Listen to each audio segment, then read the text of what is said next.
Now that the funeral is over and Deputy Knight has been laid to rest, what happens now? Sarah Hammond tells us it can be a time of self-reflection for those who work in law enforcement. Sarah joins us live to tell us why law enforcement leaders do not want deaths like Christopher Knight's to be in vain. Yeah, that's right. Chief John Wagner, Sheriff Howard Sills, and Sheriff Terry Deese all say there is a time for grieving when an officer dies in the line of duty, but it also forces them to take a hard look at safety, at training, and at officers' mental health.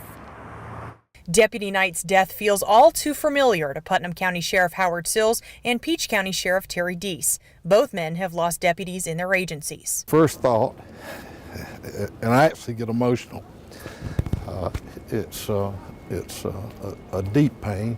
You know, it just brings back memories and old wounds. Warner Robins Police Chief John Wagner says although his department hasn't lost an officer while he's been in charge, it forces an agency to take a look in the mirror. You take those, you take them as learning events, and you take it that much more serious. You try to learn from these things. Don't let these deaths become, in vain.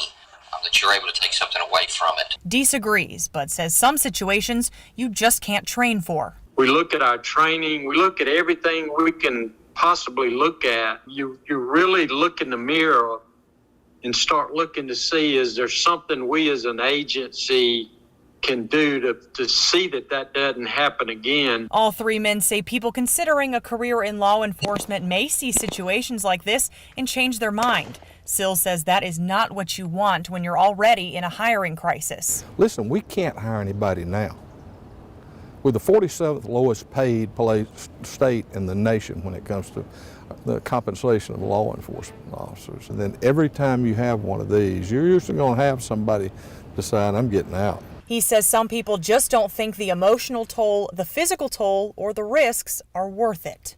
We see so much trauma, we see so much evil, we see so much filth every day. Wagner says the Warner Robins Police Department has a peer counseling group to talk about things like this and the survivor's guilt that can also come along with it. He says it is vital to take care of officers' mental health, whether this happens at their department or at one nearby. Live in Warner Robins, Sarah Hammond, 13 WMAZ News.